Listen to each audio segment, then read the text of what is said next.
All right, everybody, welcome back to another episode of the Post Game Podcast. I appreciate you joining me. My guest today is a MLBPA Certified Player Agent with Empowerment Sports Group. He has over 6 years of experience as an advisor, mentor, talent recruiter, and an agent. Since the 2018 draft, he has had 40 players drafted or signed with Major League Baseball and over 50 others signed professional contracts in pro baseball elsewhere. He's a Florida Memorial University graduate and has previously worked with the Kansas City Royals at their Dominican Academy and coached in the Valley League with the Covington Lumberjacks. His name is Joseph Guzman. So great conversation with Joseph. A little bit of what we talk about are some qualities of the best players that he's been around, how he evaluates the player's mental game as a scout and an agent, the realities of being an MLB agent. I'll pull back the curtain for you on the profession, and also qualities of players who have success after baseball. So Joseph, appreciate your time, man. It was an awesome conversation and hope that you listening in can take a thing or two away from it. Please enjoy this conversation with Joseph Guzman.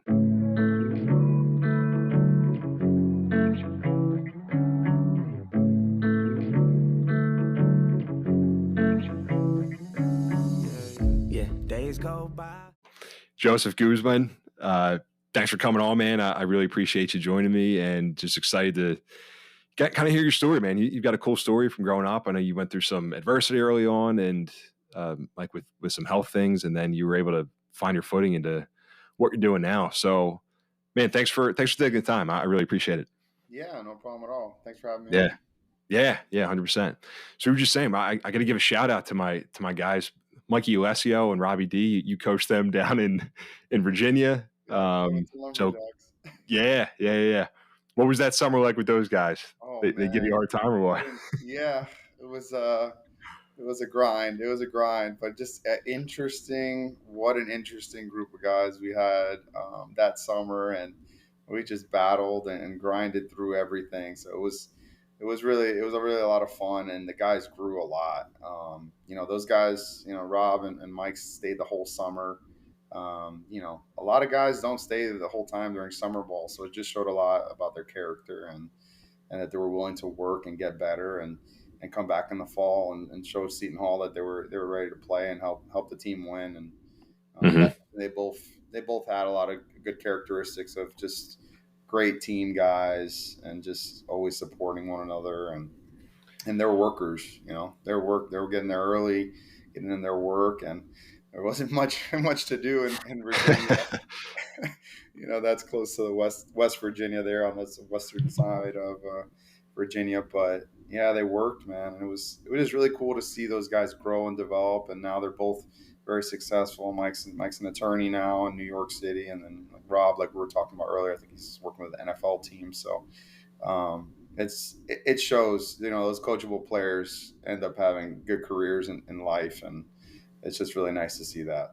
Definitely. Yeah, it's cool that you're able to keep those relationships too, man. That's what I say. I'm like, that's baseball. I kind of forget most of the baseball stuff to a certain extent, but you remember like the guys that you had fun with. You remember the coaches that were good leaders and wanted to see guys succeed, really. So, but listen, man, I figured I would love to start just by you sharing kind of the origin of how you got to where you are now. But first, like I've heard you just talk on a few other podcast episodes about like some health things that you had going on early on and just like overcoming those and that kind of being a stepping stone to getting to where you are now. So maybe if you could just share a little bit about that and how it's shaped you, I think that'd be great.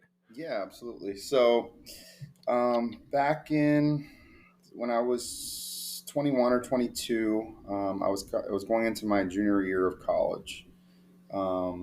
And before that, actually, I spent time with the Kansas City Royals at the Dominican Academy.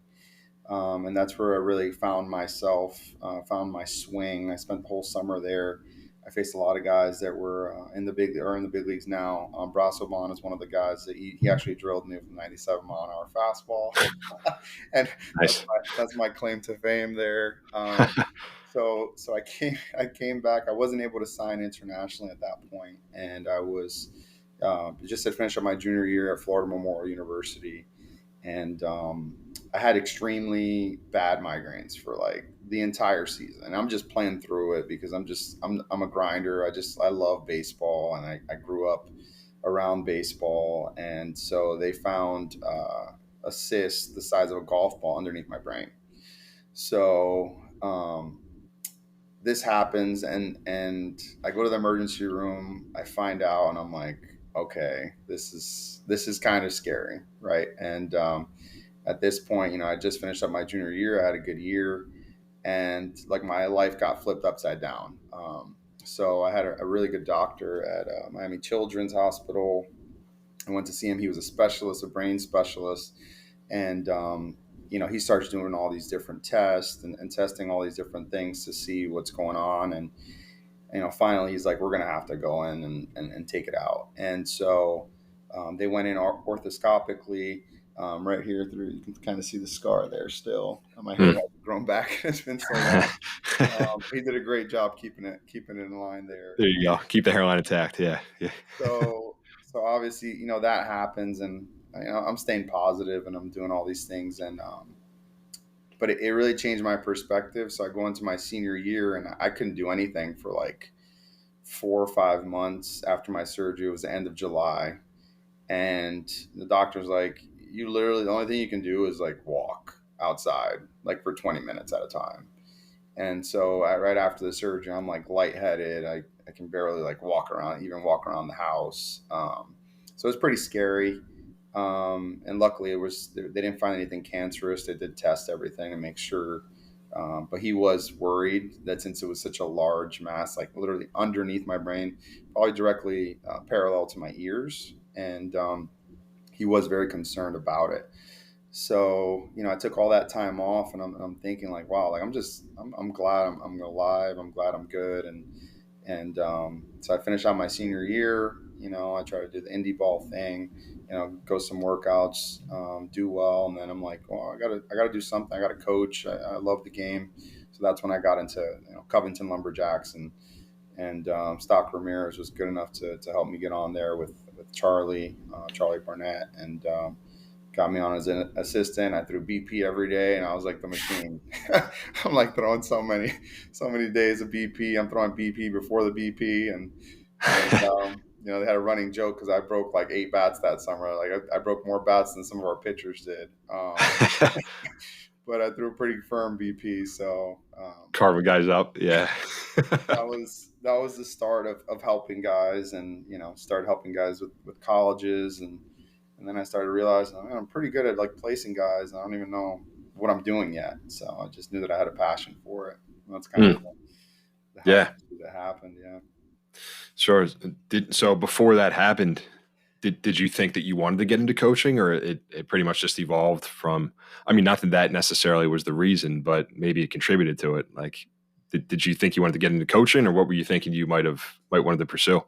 Yeah. So, from a young age, my dream was to be in the big leagues, right? My family's Dominican. I grew up in New York, we're very into baseball there. As you know, Dominicans are very entrenched in baseball, and that's everything, right? So I was just one of those kids that just kept worked very hard. And then when I was 15, I moved down to Florida, down Pembroke Pines.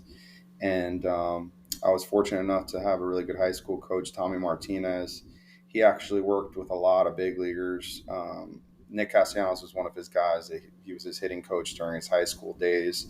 And, being around those guys, and it just really gave you a lot of drive, and you wanted to work and get better. And my coach was awesome with that. And those would be my summers. Other guys are going to the beach and stuff, and I'd be helping Tommy, run summer camps all day just so I can get my lift in the afternoon and get my swings in. And that was my life, and I really loved it. So I played 3 years for him at Sagemont in Weston, and I did very well. And then I was fortunate enough to get a scholarship to Tennessee Wesleyan. But during those years, I had tools, but I would have these flashes of like really good tools, really good, but I just couldn't put those things together at that young age. And I had success, but I didn't really understand why I was having the success, right? It was like, I was hitting well, I was throwing well, I was fielding well, but like that mental aspect of it, like understanding the swing and understanding all those things, took a little bit longer in my college career. But probably one of my best stories, Ruben Amaro Sr. I go to work out in Weston. There was a team called, I think it was the Weston White Sox, because he worked for the White Sox at the time. He's a major league scout. His son was the GM for the Phillies, Ruben Amaro Jr. And Yep. so this is probably one of my best stories. So I go out to Weston and we go work out, and all these kids are there working out. And he threw me 10 pitches, and I hit all 10 pitches out and BP. And he comes up to me afterwards. He's like, I've never seen that before. Like in 10 pitches, it's just every single ball you hit was just out. So I'm like thinking to myself, like, how the hell did I just like do that? Like, I was just thinking, keep my head down at the ball. So I would have these flashes of different things. And the reason why I tell you all this is because I really believe in player development. So I didn't have a lot of those resources. I would just go work. My dad would go hit me, 200 ground balls, and he would throw me, 200 balls, and we would work. But there wasn't like that in-depth, instruction in the swing. There wasn't that, there was just go out there and work. So I'm really big on player development. I think that played a huge role on wanting to help players and understanding where they're at and helping them move, through systems and college and all that. Yeah, definitely. Yeah. Yeah, Ruben Amaro. So I'm a Philly guy. Like I'm a big time Phillies fan. So Ruben Castellanos heating up a little bit, but he should have signed you right on the spot when that happened. Yeah, um, I was like, dude, come on, like, so he was with the White Sox at the time. That was his dad, and he was an international scout. But yeah, he pulled me to the side, and he was just like, I've never had a player do that before. So he's throwing, and I'm just in every ball out. I'm like, yeah, this is normal, right? Yeah, like, and yeah. that was probably one of my cooler stories. But it just goes to show, like, you have the tools, but you need to have somebody to help you develop those tools and be consistent with those tools. So I had a lot of those things, but I needed more consistency from a younger age, which is what would have helped me. Definitely. So you didn't necessarily have somebody like in your ear on that kind of stuff. Like that's kind of you reflecting on it now, right? Right. But back then it was kind of just like, all right, Yeah, we're just kind of gonna go and play. like agents, advisors, like that wasn't really a thing. Like you're only if you're like a first rounder. The saying was always this. If you're good enough, they'll find you. Right. This is what you constantly hear, and it's like, well, no, there's a lot of players out there, and if they don't see you, they're not going to find you. So that's me looking back now, and I'm just like, every time I get a player sign or something, I'm just so grateful that I'm able to be that person, and to be that light for those players and make a difference, because I know how hard it was, right? Even having some baseball people around me, I'm doing summer camps with Nick Castellanos, hitting coach at the time when he was 14, and he was an outlier back then. He's 6'3" in eighth grade, hitting home runs, doing things, and he's on Hosmer's team as a eighth grader, American Heritage, I think at that time, and but you see all those things, but he was around a lot of those guys. He was coming in for lessons constantly. He was doing weight training with specific guys, speed training. He was doing a lot of different things. So I think a lot of those resources obviously help on the player development side. And when you have those things available, it makes a huge impact on those Mm. players with already tools and things of that nature. Oh yeah, yeah, 100%. How much so? How much do you think it is like natural talent? Obviously, like you're saying, there's guys that are freaks, and probably regardless, they're going to make it, whether whether they develop it or not. But like the natural talent versus developing that. Do you have any thoughts on that? I don't know. Like obviously, there's guys that either their dads play in the big leagues or anything or things along those lines, but then there's others who are the outliers, like you're saying, that somehow just chip away, and then they make it. So, I'm just curious what your thoughts are on that. Like, how much of that is Yeah, talent? it just really depends, because a lot of it I think is psychological, right? Like sometimes you have this kid that's 12 and he's like the greatest player on the planet, And for whatever reason, they're 14 and now they haven't grown anymore. And now it starts to mess with their psyche a little bit, and they're just not sure, like, am I good? Am I that good? And I think that plays a huge role, is just that mental aspect. And this is something that I talk to my players about all the time, that like the best players are crazy about like their ability. They believe in their ability, their work ethic, they're routine oriented. So I think that plays a huge role. You obviously have to have some God-given ability, but I'm more on the mental side. If you give me two players and one has better tools, but not that much better, and the other one has a better mental game, you know, me personally, I'm going to go for the guy with the better mental game than the guy that's pouting in the dugout, or he's complaining about, the pitcher's throwing too slow that game. That's why he didn't hit. And it's, it's just very different, when you have that mentality of like, I'm going to crush this guy no matter what. Like, I don't care who's pitching, I don't care who's throwing against me. I don't care who we're going up against. We're going to win today, and I think that's the mentality that you see. And Harold Reynolds was talking about in the draft this year. I don't know if you call any of the live draft, but he goes to interview the first round picks, and all of them are like, you just got a dog. Like, we're going to win a World Series. Like, when I get up there, like they're just, there's no like hesitation in their voice. It's like, this is what you're getting, and I'm going to get there. And there's some guys that are almost in the big leagues already, and they were just drafted. That 3 years ago weren't even really a top 3 round pick out of high school. So they just mentally kept working and developing. Yeah, man. Absolutely. How would you, as somebody in your position, evaluate that then? And obviously, like, I want to get into kind of what you're doing now and how you're helping like players, but how do you evaluate that when you're trying to go after a guy to work with, versus the physical skills? Yeah, so you see the skills. Obviously, the eye test is huge. Like, you see a guy with a good body that runs well, that works well. But I'm really watching the guys in the dugout.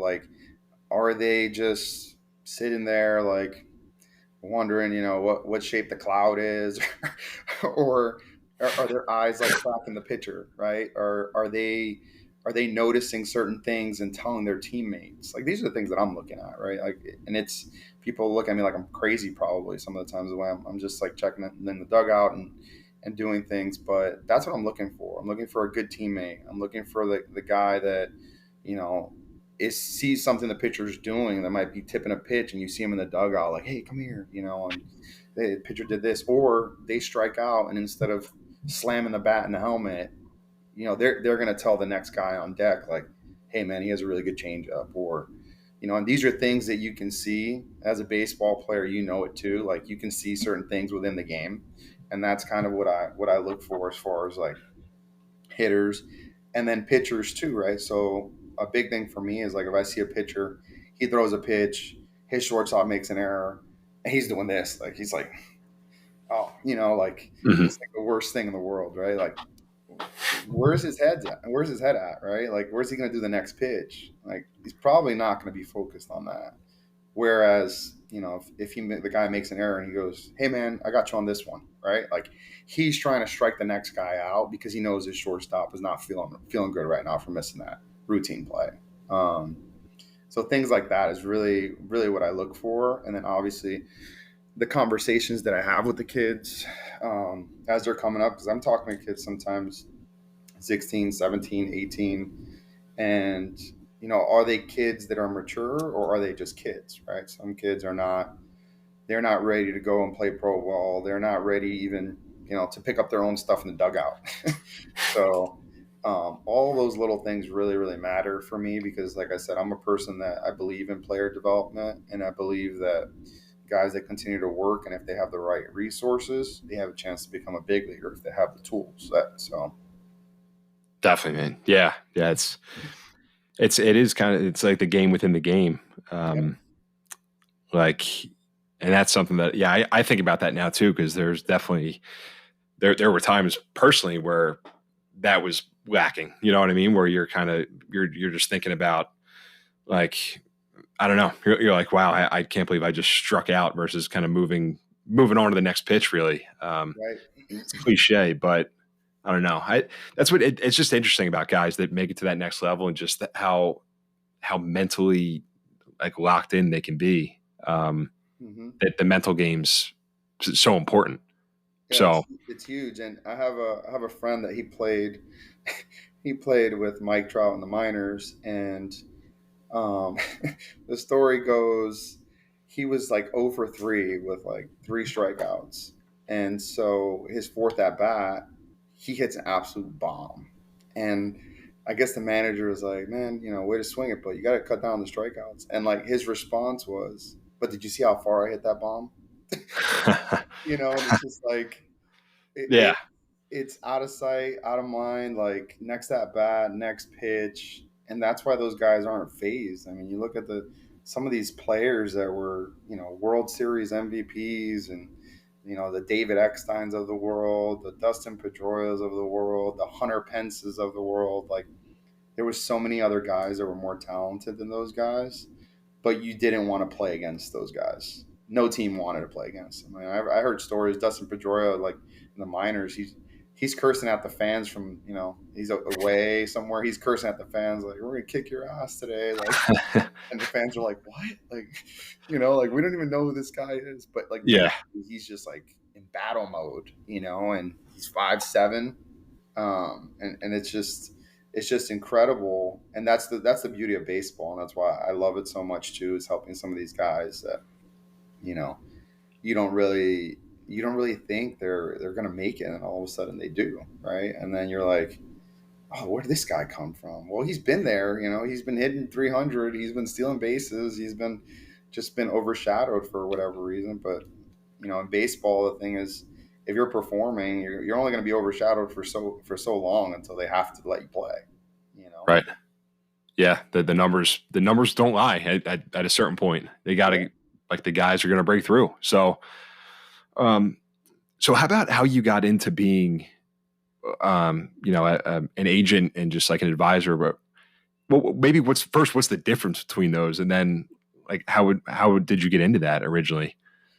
I'm Yeah, curious. so I started coaching. I coached collegiate summer leagues. I coached travel team. I coached high school, and I started helping players just like find colleges. And I'm like, I don't even know how I'm doing this, but I'm getting these kids committed. And I had players like commit to Oregon State and Tennessee and Mizzou, and then I started getting these kids like to different schools. And at that point, I was advising without even knowing. This wasn't like, hey, give me $5,000 and I'm going to find you the school. It was just like, these were my guys, and I was going to help them any way I could. And I started to see, like, my dad always used to say this when I was younger, is like, it's not what you know, it's who you know. And it's honestly that the networks and everything that you create in baseball is just incredible. And you can have all these relationships with these coaches, and you send them one good player, and like every year you're set. Like you can probably send them another one, just because of the relationship that you have. So I started doing that,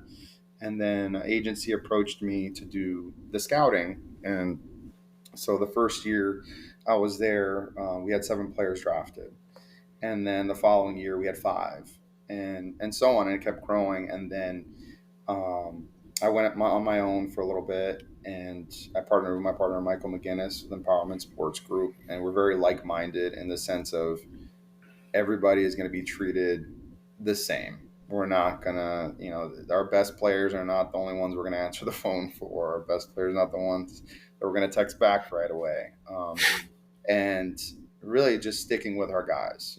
There's guys this year that weren't drafted. Like we're helping them find indie ball. We're helping them, and that's what's been with all of our guys. If the guys are released, we're not going to abandon them. So really just started doing all that.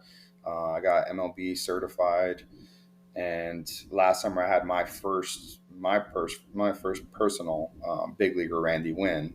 Great story. Indie ball, undrafted, signed as a free agent, made it up to the big leagues with the Reds, and that was like my first homegrown guy with the agency, Empowerment Sports Group. And then I had 4 others that I recruited to the other agency that I was with, that all eventually made it to the big leagues. And all of those guys were developmental guys, right? So that's kind of my niche is finding guys with really good character, good work ethic, and the ability to just continue to move forward and stay positive and just provide them with as many resources and connections that I have so that they can continue developing in their game. Hmm. How are you finding guys then? I know you just said it's like word of mouth, but what's your sources for that? So it's a lot of scouting. I do a lot of scouting. Okay. I go to a lot of minor league games. I'll go to a lot of the high school events, showcases, tournaments. I'll fly to different colleges. I'll fly to different junior colleges. I've probably been to over 30 different colleges in the United States, probably over 50 high schools, and like 20 different tournaments that I've gone to. Really just looking for the best fit, those players that really believe in what I'm doing and that I'm going to be fighting for them in their corner, and that's kind of what I made a living off of. I've had 40 players drafted or signed since 2018, so it's all good stuff. Yeah, that's cool, man. So, were you focused on then like schools in the South necessarily, or is it like all over the place? Like, are you going to SEC, ACC type of schools, or are they kind of using like bigger agencies? I'm So curious. yeah, so it really depends. A lot of times, if I find a guy in high school, it's a little bit easier to keep those guys that go to ACC or SEC. Um, those top 3 round guys, it's very very competitive. It's not impossible, but it's competitive.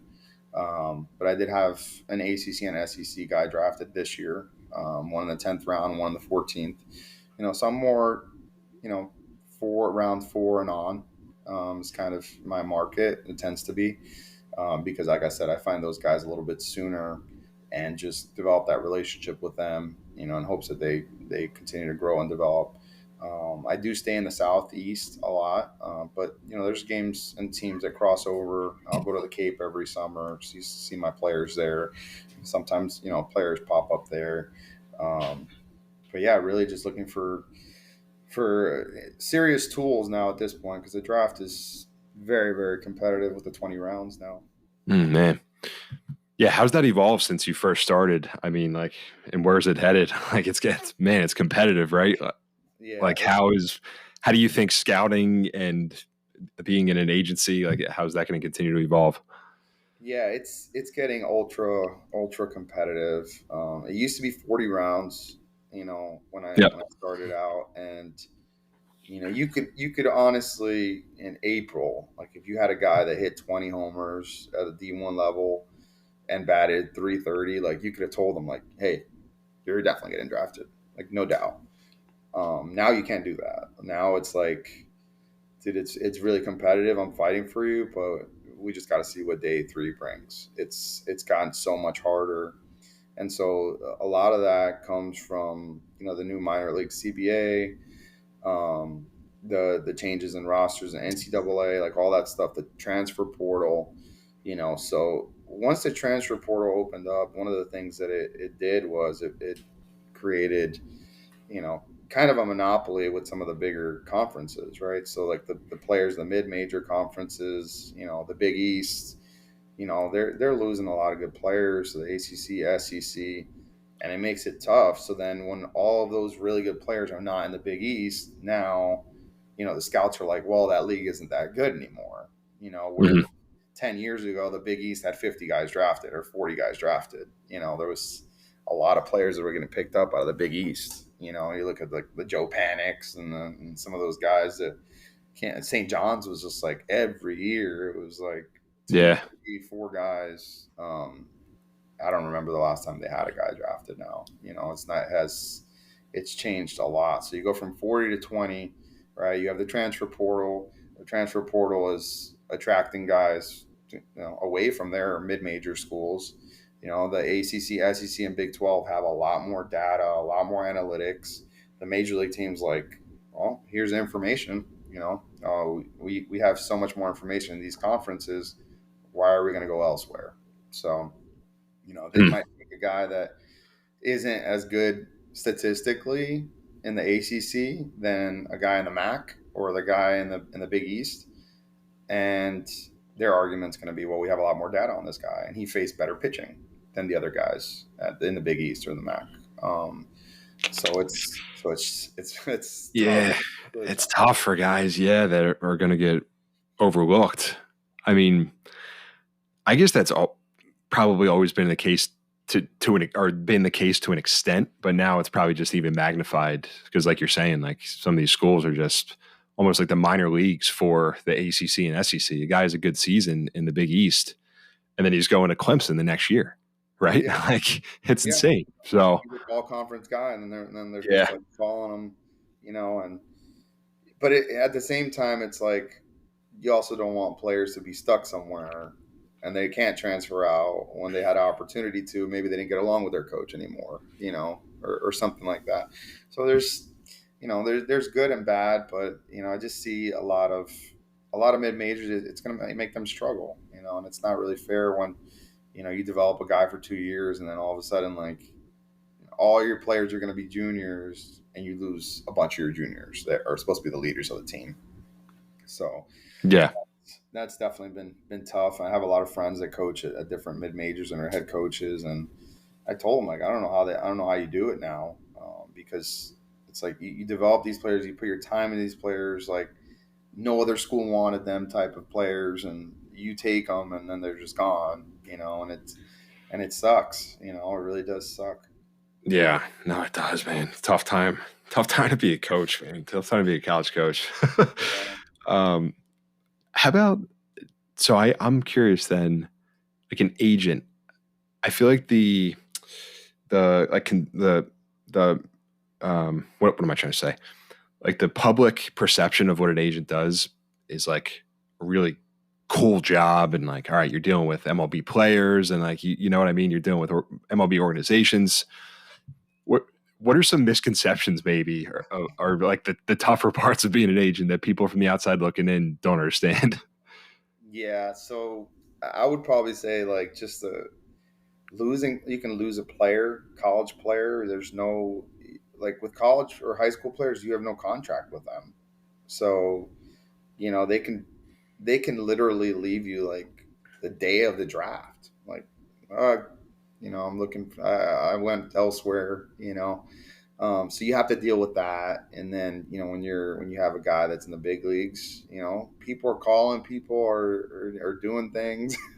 they're trying to get your players, and that's where really like the loyalty comes in. And there's just not a lot of loyalty anymore. And a lot of that comes from the portal, right? And a lot of that comes from just more selfish nature of the game. Like there's not too much team atmosphere. Like, you're called in to play in a tournament. You don't know the guys you're playing with. You're just there to do your job, win a championship with that team, and never see those players again. So I think that all those things play a huge role in it. And then when players get released now too, right? Like, so the limit has changed. It was 180 players in minor leagues to 165, and that changed over this last year.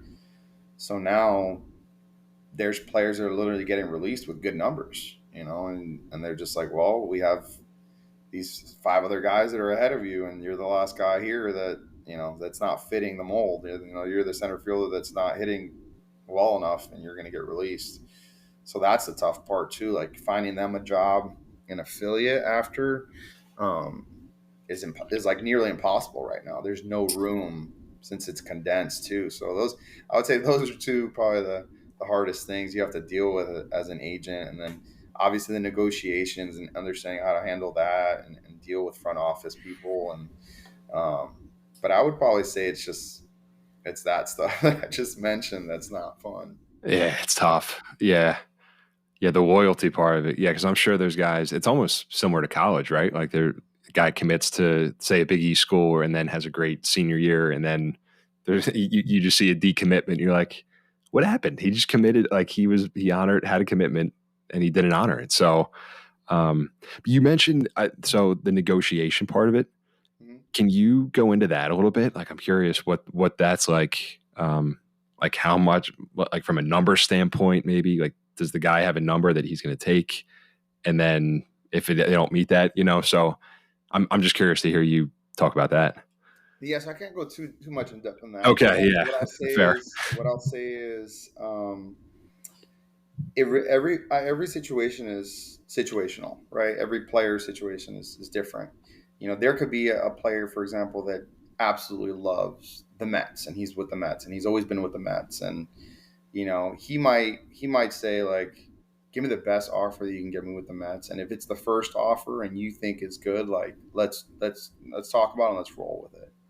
And you could have another situation where the last 6 years have been miserable with the team. You made it to the big leagues with them, but they don't really care for you, and they put you to pinch hit, and you're not playing much, or you're in the minor leagues and you were starting games, and now all of a sudden you throw every fifth day or out of the pen, and you're just not happy. Then it's like, I definitely don't want a contract with them. I don't want to be back here next year.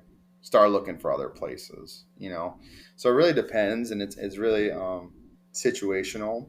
Some players want to be where they're at their entire career. Some people want a for sure contract right away, and they want to secure their future. They don't want to mess around with the free agent market. They don't want to, and I tell them the risk that come along with it, right? Like the longer you wait in certain situations, if maybe you don't have the numbers, I'm going to tell you, like, it might be tough, and this might be the better option here.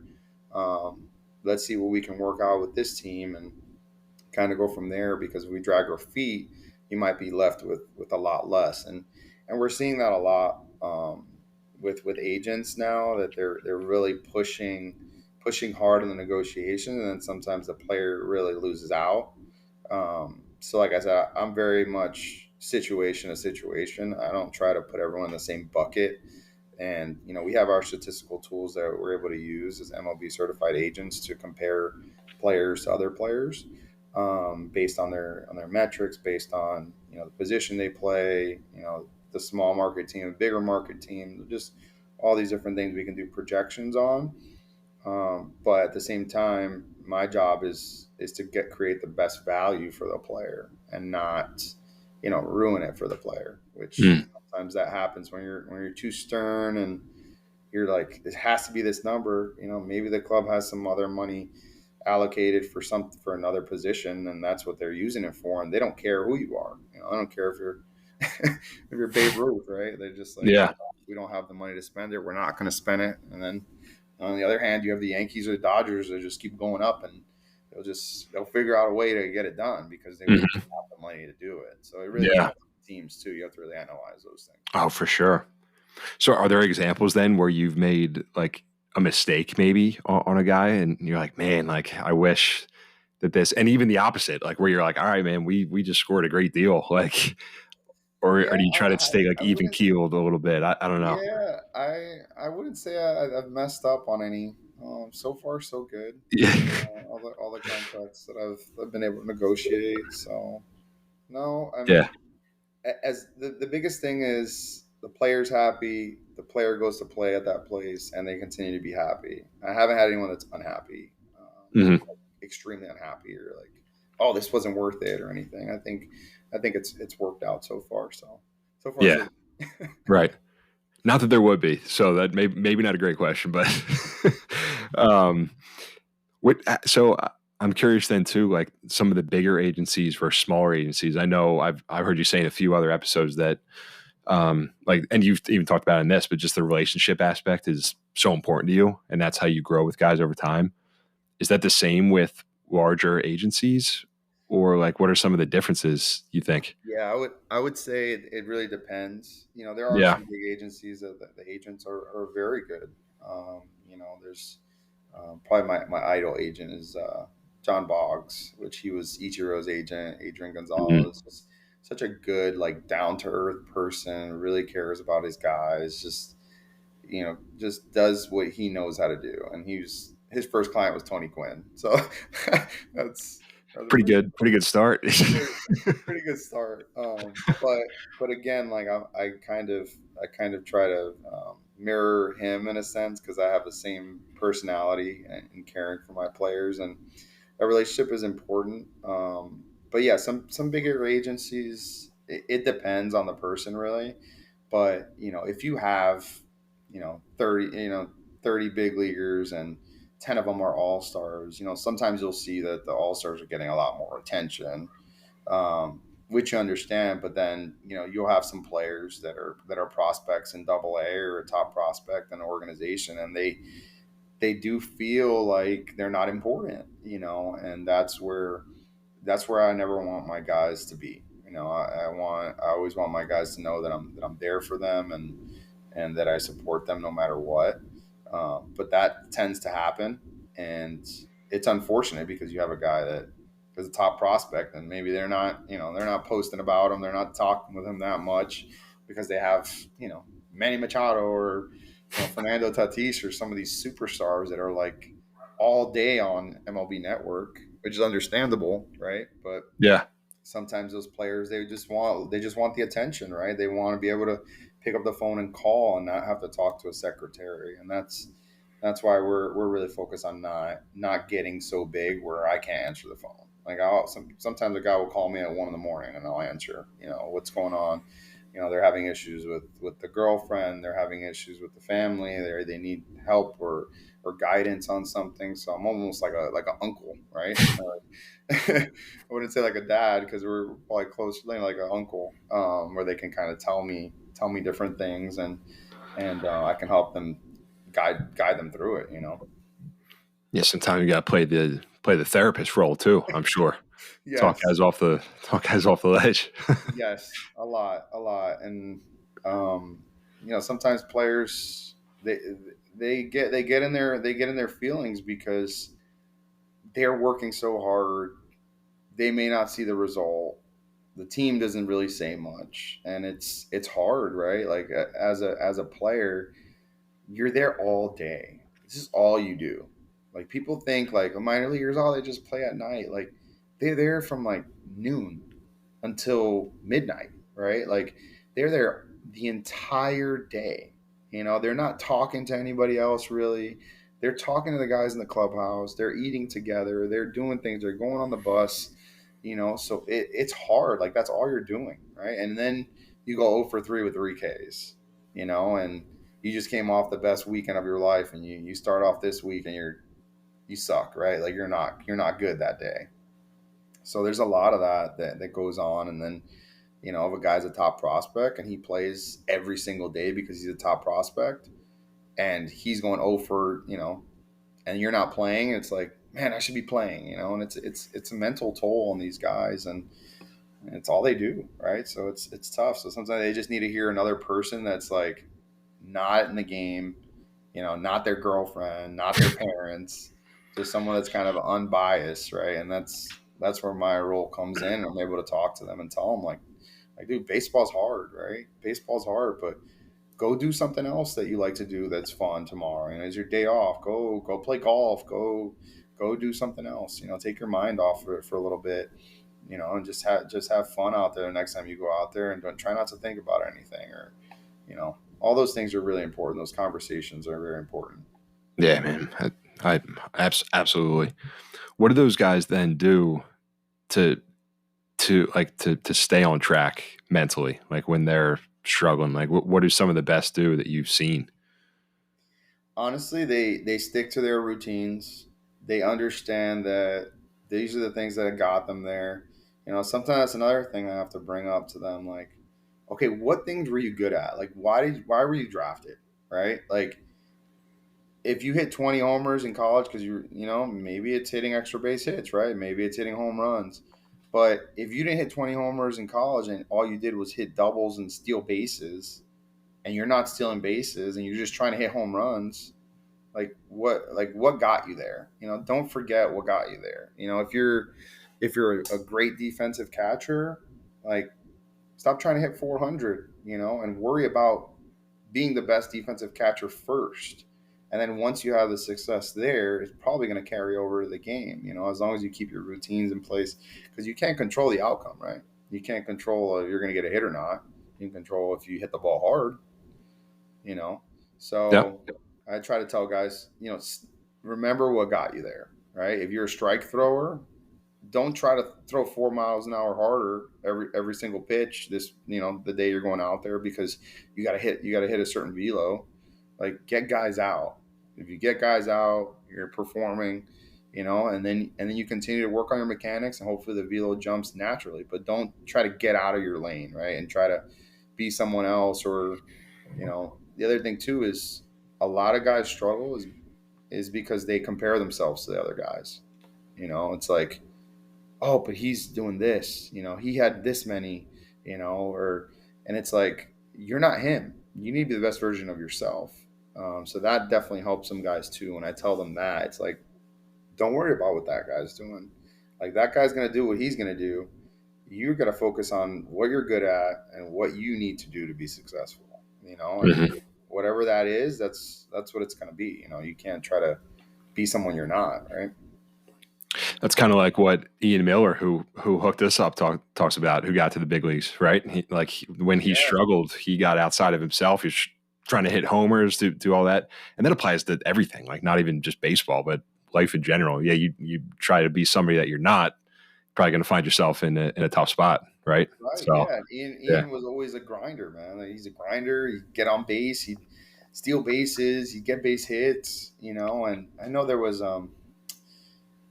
what's his name? Denard Span. I read a story on Denard Span, and I believe he was a first rounder. Quote me. I'm not. Don't quote me on it, but I'm pretty sure he was a first rounder. And the story goes, he was worried about everyone else that was making it around him to the big leagues. So every time someone from his draft class made it to the big leagues, he was like, "Man, I gotta get there," and he was just focused on that. And then one day he said that he was like, "Man, I'm not gonna worry about that. Like, what am I doing right now? Like, why do I care who made it from my draft class to the big leagues already? Like, I'm on my own path." And so when he did that, it flipped a switch on, and ends up playing the big leagues. I don't know how many years, but he played center field for so many teams, and he had all the tools. But mentally, he's worried about what everybody else is doing. And it's like you said, like, even in life, like, you can't be worried about what everyone else is doing. People ask me, like, aren't you scared, to go against all these big agents and Scott Boras? And I'm like, what am I scared of? The guys that I feel I can get. I'll go after first rounders. I'll go after second rounders. I'm not scared. I know the qualities that I have. And if someone respects that and wants to be a part of that, then I'm going to have a chance to get them. And that's kind of the way I try to stay in my lane, right? I'm not going to start flying across the country and, trying to do crazy things that, other agents do just to flash money or to flash this or flash that, when that's not me, right? I need to stay. So I tell my guys the same thing. Do your things, and focus on what you do well, and you should have more success. I love it, man. Practicing what you preach too. So that's good stuff. All right, man. Well, listen, Joseph, we'll start to wrap it up here a little bit, but I wanted to ask you, because I was mentioning to you before we started recording, like, kind of why I started this and played college baseball, and then afterwards it was kind of like burnout and just wanted to start working. And now I work in insurance, like that's my full-time gig, good company, everything. But I've just found that was something I was curious about, is like guys who play sports at a high level, like, what are they doing afterwards? Like, because it's tough to transition that next part. Do you kind of stick with guys afterwards too? I'm sure, just like from that relationship aspect. And then, like, maybe what do you see guys that have success do when they decide to hang them up? Because it's a tough decision, but what do you kind of see from them there? Yeah, no, it's really tough. But something that's been cool is that I've had some players that I had as clients that I recruited, and one of them works in the Dominican Republic. He's a pitching coach with the Royals now, and he's always like my example to all my players that I represent. And I'm like, just be a good human, right? Like, have great character, and you're gonna have like a great life after baseball. Like, just keep on being that good person. Don't change your ways. And he was one of those guys that he had an arm injury, and the organization loved him enough that they offered him a job, right? And now he's good. He's probably in upper middle class because of his job in the Dominican Republic, right? Like it's an amazing job to be with a major league team there. Um, so you see things like that, and that's awesome because that is mainly because of his character and what he meant to the organization. He was never a top prospect. He was a very good arm. He had a lot of upside, but he was a great person, good teammate, loved everyone. Coaches loved him. So what I've seen is like the guys that I have that end up retiring, like they become firefighters, and I'm like, man, I was on the right guys because they're not miserable, after baseball. I get texts all the time, saying thanks and how much it meant to them. I have one player, Dylan Hoy. He just finished up at Louisville, and now he's a grad assistant at Louisville. Like those things don't happen for just every player. It takes special players. And he was a captain last year. He had a really good year. In a 40-round draft, he's definitely drafted. And unfortunately, it's the card that he was dealt, and a lot of players were left out of the draft this year, and it was very unfortunate. But those guys that are coachable, they're successful, and there's a big correlation between character and success, and I'm huge on that. Like I want guys to be successful in life and well after baseball, and if it's in baseball, it's in baseball. But I don't think baseball ever leaves you, and I think that's the thing. Like there was a time for me too. Before I went to Covington that summer, that I was like, man, I hate baseball. Like, what's going on? Like, how do guys miss out on opportunities, and then other guys get opportunities? And unfortunately, that's just how it is, right? But then I was like, well, I have a chance to make a difference, and my dream was always to make it to the big leagues, and I made it to the big leagues in another way. So I'm grateful for that, and I think that God knew that the reward that I get from hearing a player was just signed, or calling a player and they're crying on the other line and their whole family's crying and all that. I think that means more to me than if I would have made it to the big leagues. Just because of that's just the type of person I am. Anybody that knows me, I love helping others, and I think that's why I'm ultimately in this position to help these guys. It's great, man. Yeah, and it's a testament to you too, because like I told you, I was texting Mikey Alessio, and like that's the first thing he said. He's like, "Hey, man, great dude. Like, tell him I said what's up." Which may not be always the case. Like, if the coaches are tough, man. So, but the fact that you've kept that relationship going is a testament to you too. So it's Yeah, great. I appreciate that. yeah, Mike was awesome, man. And just to say something quick on Mike, man, he was a kid. We had him as a freshman in Covington, and him and Rob every day would work. They'd work. And Mike never gave up, man. He worked out every single day. He was routine oriented. He did all those things. And if a scout would have seen him that year, or anyone would have seen him, they would have said, "Oh, maybe he has a chance." Like, and then you saw him, his senior year. He was no doubt like sign, like you got to sign this kid, right? Like he should have been drafted, but he just had a great year. But it was just so cool for me to see that transformation from like freshman year. Like the coaches didn't believe in him, but there was just that he had it between the ears to just have that routine and keep working and not worry about all these things. And he was a guy that's very smart, right? He would think a lot and would tell Mike, don't think, just go, man. You worked all this, you did all this, you're prepared yourself. And I think he matured, and then that's when it really clicked. But it was an awesome story for him to get signed by the Brewers that year. I was like in tears, man. Honestly. Yeah, definitely. These days, got to catch them in the courtroom. Help out with a case for. Yeah. um, well, cool, man. Final question for you though, too. Like, if anybody was like, say, it's a senior in college or something, and maybe they don't want to pursue baseball anymore, or if they do, whatever, but like they think that they want to become an agent, what would you suggest to them? I would say reach out to agencies. Reach out to agencies. You might have to do intern work or do things. So I started out scouting with an agency. It was very much performance based. Commission based work that first year, and really, you just have to put in a lot of work. You got to go to a lot of games. You have to network. You have to understand what talent is. You have to understand what the scouts are looking for.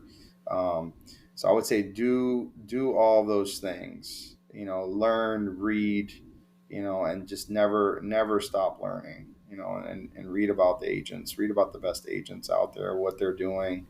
Um, Stay up to date with what's going on in the game, the changes that are being made, and then ultimately, you go and you have to go through all the processes to be certified and licensed in your state and all those things. But that'd be my advice: is get out there, reach out to agencies, and see, if you can do any type of work for them. Maybe it's just looking up prospects and going out, but it's a lot of work. That's a lot of work. Yeah. You might I not mean, see listen, anything from yeah, it it's a either. grind. Yeah. Yeah.